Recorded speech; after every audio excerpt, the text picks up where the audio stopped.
अस्सलाम वालेकुम। आज हम बैटनीलान टैबलेट के बारे में बात करने वाले हैं कि बैटनीलान टैबलेट कौन से आदमी इस्तेमाल कर सकते हैं और कुछ इस्तेमाल नहीं कर सकते।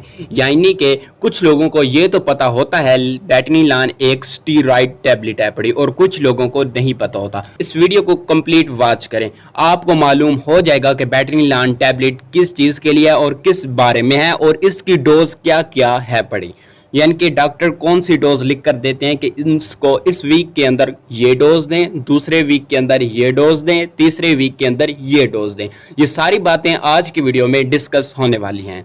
अगर हम बात करें कि बैटनीलान टैबलेट एक स्टीरॉयड तो है, लेकिन इसको उस वक्त इस्तेमाल किया जाता है जब किसी आदमी के ऊपर कोई दवाई असर ना कर रही हो। यानी कि बहुत सारी टैबलेट खा ली है, बहुत सारा इलाज कर लिया है, लेकिन उसको यानी कि आराम नहीं आ रहा, अफाका नहीं हो रहा, तो उसके लिए डॉक्टर लिख कर देते हैं बैटनीलान गोली यानी कि स्टीरॉयड। जो भी मर्ज उसके जिस्म में होगा वो हफ्ता ठीक होता जाएगा, यानी कि पहला हफ्ता, दूसरा हफ्ता, तीसरा हफ्ता। और अगर हम इसकी डोज की बात करें, यानी कि इसको किस तरह इस्तेमाल किया जा सकता है, टैबलेट कितनी खानी चाहिए, वैसे अमूमन जो मेरी सलाह है वो 2 सुबह को, 2 दोपहर को, 2 शाम को, यानी कि 3 टाइम, यानी कि 3 टाइम टैबलेट आपको इस्तेमाल करनी चाहिए, 2 करके। और अगर जब आप डॉक्टर के पास जाते हैं तो जब आपको डॉक्टर ये कहता है कि आपकी बीमारी का इलाज इन 2 टाइम यानी कि 3 टाइम खाने से भी नहीं आपको आराम आया, तो फिर आपको मुकम्मल 3 हफ्तों का कोर्स करना पड़ेगा।